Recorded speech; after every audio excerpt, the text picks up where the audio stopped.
ঘটনায় যাবার আগে একটু বলি, যারা শুনছেন আপনারা অনেকেই শোনেন কিন্তু এখনো পর্যন্ত সাবস্ক্রাইব করেননি। আপনাদেরকে বিশেষভাবে অনুরোধ করছি, অনুরোধ রাখা বা না রাখাটা আপনাদের ব্যাপার। যদি সাবস্ক্রাইব করেন আমরা ধন্য হব। চলে যাচ্ছি ঘটনায়। আসসালামু আলাইকুম রাসেল ভাই ও প্রিয় শ্রোতা বন্ধুরা, কেমন আছেন আপনারা? আমি মোহাম্মদ সাবিত আলম লিখছি ময়মনসিংহ বিভাগ থেকে। আজ আমি নতুন একটি ঘটনা নিয়ে আপনাদের সামনে উপস্থিত হয়েছি। আজকের ঘটনাটি আমাকে বলেছেন সামানা নামের একজন আপু। কথা না বাড়িয়ে আমি সরাসরি চলে যাব সামানা আপুর কাছে। ঘটনাটি সামানা আপু আমাকে যেভাবে বলেছেন আমি সেইভাবে আপনাদের সামনে উপস্থাপন করছি এবং অনিচ্ছাকৃত ভুল ত্রুটির জন্য সকলের নিকট ক্ষমা প্রার্থনা করছি। বলছেন সামানা আপু। ঘটনাটি সেই সময় যখন আমরা রাঙামাটিতে থাকতাম। যে ঘরটিতে এই ভয়াবহ ঘটনাগুলো ঘটেছিল সেটি আমাদের পৈতৃক বাড়ি ছিল, যা খুবই বড় একটি বাড়ি। বাড়িটির দুটি অংশ, নিচের অংশটি ছিল আমার চাচার এবং ওপরের অংশটি আমাদের। চাচার অংশটি আমাদের থেকে সম্পূর্ণ আলাদা ছিল। নিচের অংশে যাওয়ার জন্য শুধু বাইরে থেকে পথ ছিল, অর্থাৎ মেইন প্রবেশ পথ দিয়ে ঢুকে ডান হাতে পার্কিং, বাম হাতে লন, সামনে এগিয়ে গেলে বাড়িতে ঢোকার দুটি দরজা ছিল। একটি দরজা ওপরের অংশ, অন্যটি নিচের অংশের জন্য। আমার চাচার পরিবার দেশের বাইরে চলে গিয়েছিল, তাই এখন শুধুমাত্র আমাদের পরিবারই ওপরের অংশে থাকত আর নিচের অংশটি সম্পূর্ণ ফাঁকা থাকত। ওরা সব জিনিসপত্রই বিক্রি করে দিয়েছিল যাবার আগে। একদিন আমার ইউনিভার্সিটিতে একটি অনুষ্ঠান ছিল। অনুষ্ঠান শেষ করে ফিরতে ফিরতে মাগরিবের আজানের সময় হয়ে গেল। আমি বাড়িতে পৌঁছতেই দরজায় বসা ওয়াচম্যান আমাকে দেখে দরজা খুলে দিল। আমি স্বাভাবিকভাবে বাড়িতে ঢুকছিলাম এবং নিজের হ্যান্ডব্যাগ থেকে শেষ কারণ সেই বাড়ির উঠোনের মধ্যে ছিল একটি কবর। আমাদের মতো ছোটদের কাছে ব্যাপারটা ছিল খুবই রহস্যময়।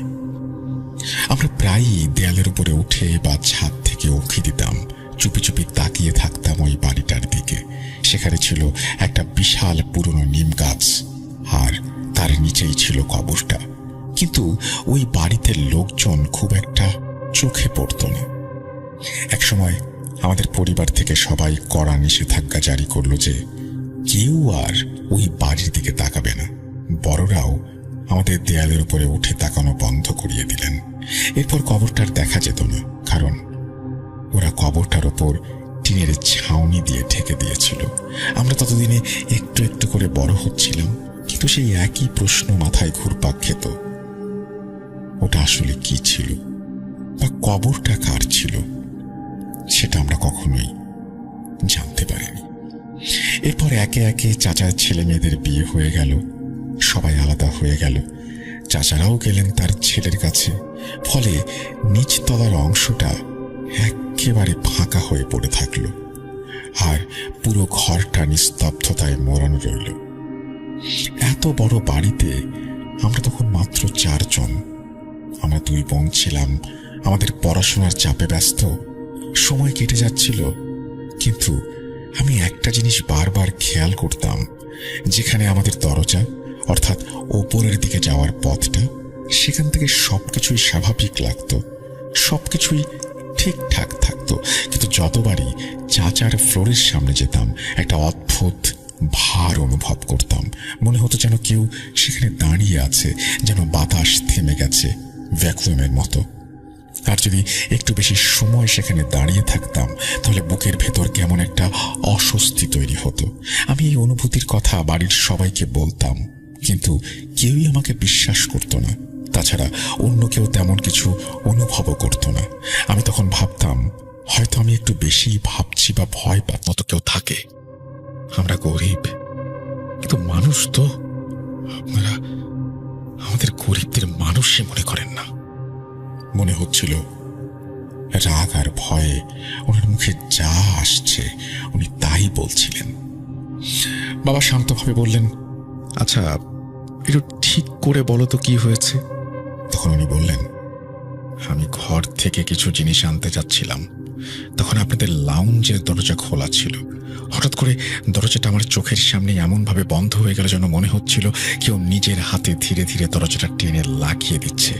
কোনো বাতাস ছিল না, তবুও দরজাটা এত জোরে বন্ধ হলো যে আমি দেখলাম যে দরজার লক পর্যন্ত কাঁপছে।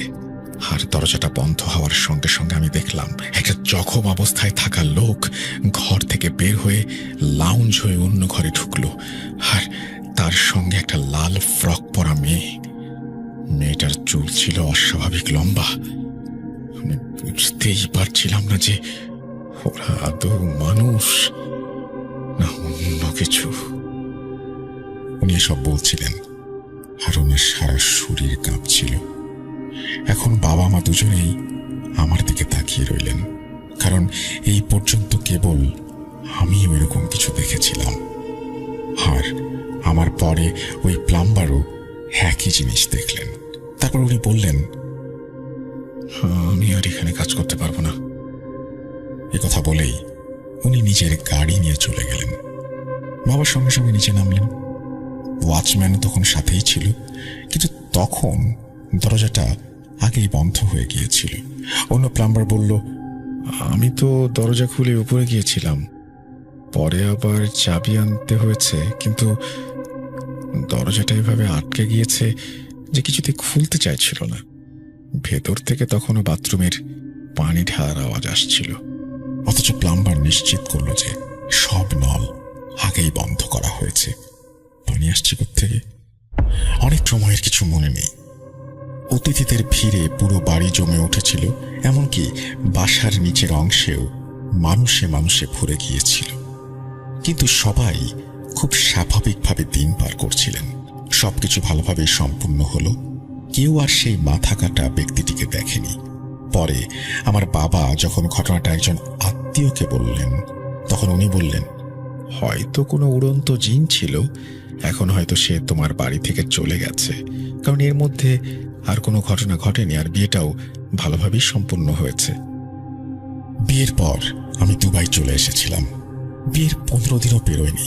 একদিন সকালে ছোট বোন কাঁদতে কাঁদতে ফোন করে বলল, বাবা আর নেই আপা, বাবা মারা গেছে। শুনেই মাথাটা আমার ঘুরে গেল। কান্না ধরে রাখতে পারিনি। সেই মুহূর্তে আমি খুব খারাপ অবস্থায় পড়ে গিয়ে তৎক্ষণাৎ দেশের উদ্দেশ্যে রওনা দিলাম।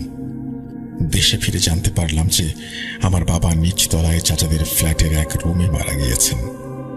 কিন্তু প্রশ্নটা হলো, বাবা নিচে গেলেনই বা কেন? কারণ বাবা তো সাধারণত ওদিকে যেতেন না। আমাদের তো কোনো কাজই ছিল না নিচের ফ্লোরে।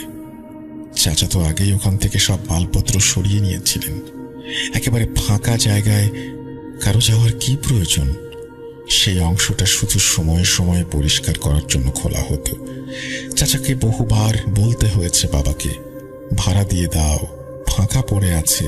কিন্তু বাবা বলতেন, ভাই আমি ভাড়াটিয়াতে ঝামেলায় যেতে চাই না। যাই হোক, গ্রামে গিয়ে বাবার দাফনের কাজ হলো। এরপর জানা গেল বাবার অভ্যেস ছিল ফজরের নামাজ পড়ে লনে হাঁটাহাঁটি করা। তারপর উনি খবরের কাগজ নিতেন আর ওপরে উঠে নাস্তার সঙ্গে নিউজ পেপার পড়তেন। সেই দিনও নামাজ শেষে বাবা নিচে নেমেছিলেন। মা নাস্তার জন্য অপেক্ষা করছিলেন, কিন্তু অনেক দেরি হয়ে গেলেও বাবা না আসায় মা বারান্দা থেকে নিচে তাকিয়ে দেখলেন যে বাবা লনে নেই। মেইন গেটও তালা বন্ধ। আর ওই দিন কাকতালীয়ভাবে আমাদের ওয়াচম্যানও উপস্থিত ছিল না। মা উদ্বেগ নিয়ে নিচে নামলেন। চাচার ঘরের দরজা খোলা। মা দরজাটা ঠেলেই সামনে দেখলেন বাবা নিচের সিঁড়ির গোড়ায় পড়ে রয়েছেন।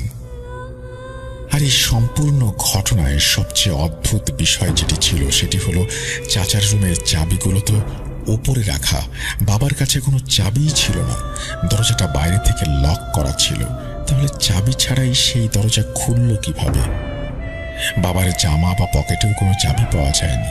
কপালে ছিল একটা গভীর আঘাত, আর মাথার চারপাশে রক্ত ছড়িয়েছিল। হাতে ছিল ভাঁজ করা একটি নিউজ পেপার। একটা কথা আছে, মৃত্যুর কারণ যদি জানা যায় তবে মানুষ কিছুটা হলেও ধৈর্য রাখতে পারে, কিন্তু যখন কারণটাই স্পষ্ট নয় বরং ঘিরে থাকে অনেক রহস্য, তখন আমরা কিভাবে ধৈর্য ধরব?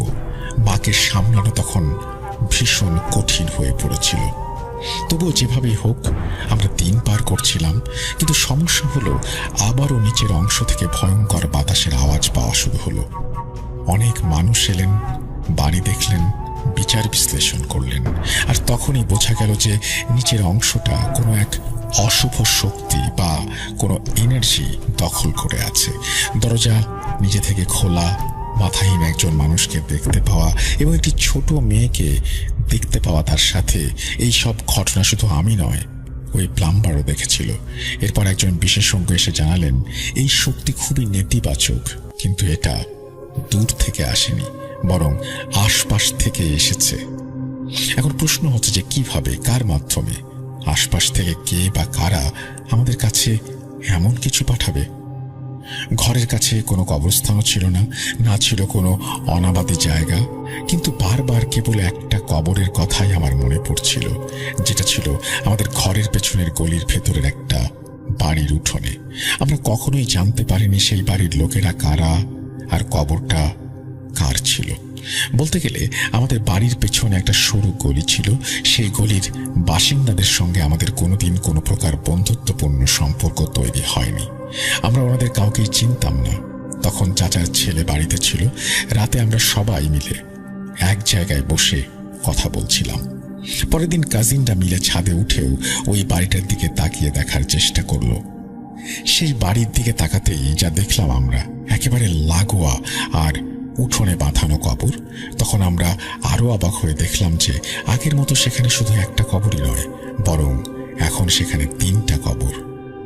একটা তো আগে থেকেই ছিল, নতুন করে এসেছে একটা বড় কবর, আর তার পাশে একটা ছোট কবর। আমার খুব কষ্ট হলো, আমি খুব কষ্ট করে চারপাশ থেকে তাকিয়ে সব দেখছিলাম, কিন্তু টিনের ছাউনি থাকায় চোখে বেশ কষ্ট হচ্ছিল। তখন একটাই চিন্তা মাথায় ঘুরপাক খাচ্ছিল, এই মানুষগুলো কবরস্থান বাদ দিয়ে নিজের বাড়িতেই কেন দাফন করতে হলো? কেনই বা নিজের ঘরের উঠোনে লাশ মাটি চাপা দিয়ে রাখা হয়? আমার চাচাতো ভাই চারপাশ থেকে যতটুকু সম্ভব জানার চেষ্টা করছিলেন। জানা যায় যে কিছুদিন আগে সেই বাড়ির এক লোক মোটরসাইকেল দুর্ঘটনায় মারা গিয়েছিল। তার সঙ্গে ছিল তার ছোট মেয়ে। মেয়েটির বয়স আনুমানিক 6 থেকে 8 বছরের মতো, আর লোকটার বয়স 30-এর কাছাকাছি। এই কথা শুনে আমার চাচাতো ভাই প্রচন্ড রেগে গিয়েছিল। সে বলেছিল, এটা তো একদমই অনুচিত। লোকজন বাড়ির উঠোনে কি করবে সেটা আমার দেখার বিষয় না, কিন্তু কিভাবে কবর দিতে পারে? শুনছেন, বলেন তো আপনাদের কি মনে হয় ওই জিনিসটা আসলে কি ছিল? বাবার মৃত্যুটা কি ওই ছায়ারই কাজ? কারণ বাবা তো শুধু 2টা সিঁড়ি দিয়ে পড়ে গিয়েছিল। মৃত্যুর প্রকৃত কারণ ছিল কি? দুবাই যাওয়ার পর হঠাৎ একদিন পুরাতন প্রতিবেশীর সাথে ফোনে কথা বলছিলাম আমি। উনি আমাকে জানিয়েছিলেন যে ওই বাড়ির ব্যক্তিরা নাকি অন্য ধরনের এক ধর্ম ফলো করত।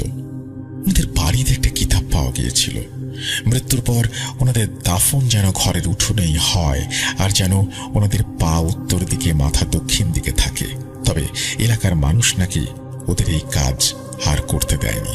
কিতাবে এও লেখা ছিল যে ওরা নাকি মৃত্যুর পর ফিরে আসবে, প্রতিশোধ নেবে। এখন আল্লাহ ভালো জানেন আমাদের সাথে কেন এরকম হয়েছিল, তারাই বা কি ধর্ম ফলো করত। তবে এটুকু জানতে পেরেছিলাম যে সেই 3 কবরের মাঝে পরের 2 কবরের লাশ যেভাবে মারা যায় সেইভাবেই দাফন করা হয়। কোনো গোসল নাকি হয়নি। লোকটার মাথার ওপর দিয়ে ট্রাকের চাকা চলে গিয়েছিল, আর মেয়েটা নাকি লাল ফ্রক পরা অবস্থায় ছিল তখন। বাকি যাই হয়েছে আল্লাহ মালুম। ধন্যবাদ প্রিয় লিসেনার্স, মনোযোগ দিয়ে ঘটনাটি শোনার জন্য। ঘটনা যদি ভালো লেগে না থাকে তবে অবশ্যই আমাকে ক্ষমা করবেন। আপনাদের সকলের সুস্থতা কামনা করি আমি সাবিত আলম বিদায় নিচ্ছি আজকে। এই বলে তিনি তার ঘটনা শেষ করেছেন। আমার কাছে মনে হয় যে ঘটনাটা বেশ অদ্ভুত টাইপের, এবং আমিও প্রশ্ন ছুড়ে দিতে চাই আপনাদের জন্য। কমেন্ট সেকশনে লিখুন, কি মনে হয় আপনার, ওটা আসলে কি ছিল? আমরা চলে যাব আমাদের পরবর্তী ঘটনায়।